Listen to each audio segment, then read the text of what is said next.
For many months now, Israel has been engaged in a campaign of wanton slaughter and ethnic cleansing. In response to the depraved Hamas attack, Israel retaliated with all the depravity you can imagine. Tens of thousands of Palestinian civilians are dead. Millions have been displaced. Cities lie in ruins. Safe zones have been bombed into oblivion. Countless livelihoods have been destroyed. Masses of children have been murdered. The depravity on display is appalling. They claim that they want to defeat Hamas. Terrorist organizations cannot be destroyed with such brutal violence. They thrive in conditions of normalized violence and political chaos. These conditions are perfect for the creation of terrorists. This is not the solution. Many men have watched as Israel slaughters their loved ones right in front of them. What do you expect them to do when Hamas hands them a rifle? Israel is committing massive immorality and empowering extremism in the process. The unspeakable depravity on display is shocking. Israel is damaging the fibre of the international system itself by destroying any semblance of a rules-based order and normalising wanton depravity. Some claim that this is just self-defense. The reality is that this is ethnic cleansing. Brutal, murderous ethnic cleansing. Ethnic cleansing describes an attempt to remove an ethnic group from a particular territory. Israel has displaced millions of Palestinians. Israel has ordered that entire cities be evacuated. Israel wants to settle the Palestinian territories. That is a well-known fact.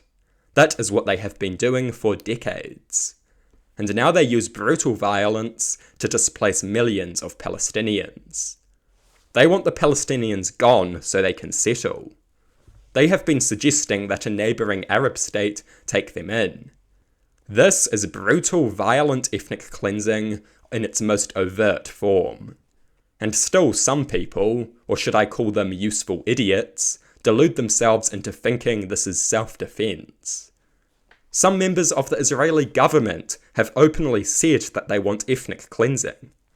Itamar Ben-Gvir, the Israeli Minister of National Security, said that the war is an opportunity to encourage the Palestinian population to migrate.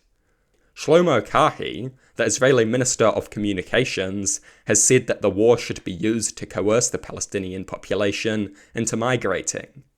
These are things that members of the Israeli government have literally said, and still some people deny that it is ethnic cleansing that we see.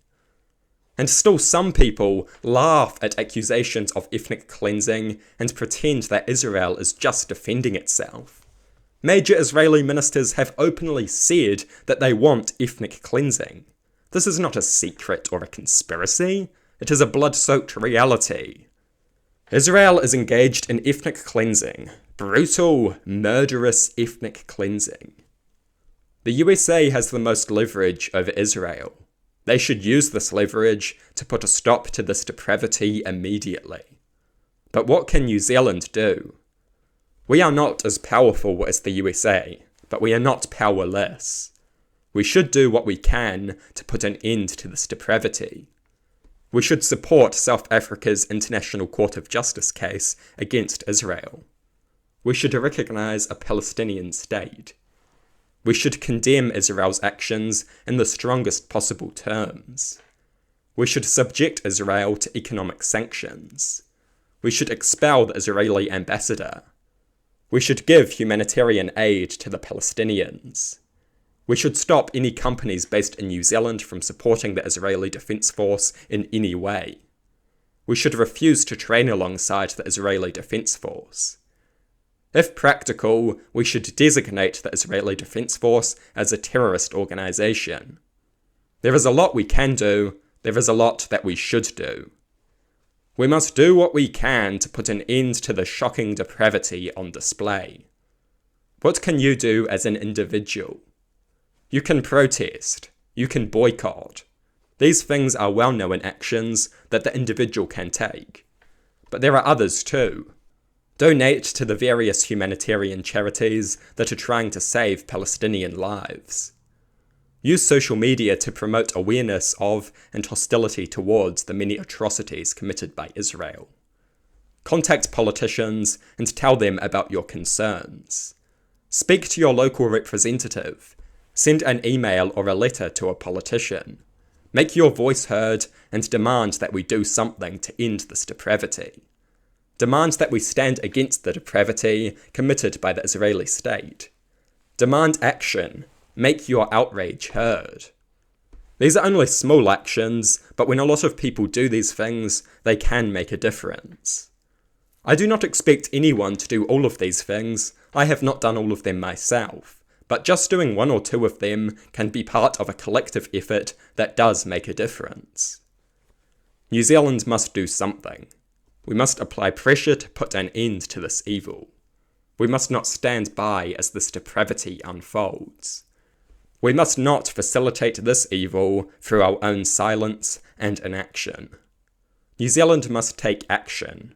New Zealand must oppose the depravity of the Israeli state. We have a proud tradition of pursuing an independent and moral foreign policy. Never has that tradition been more important than now.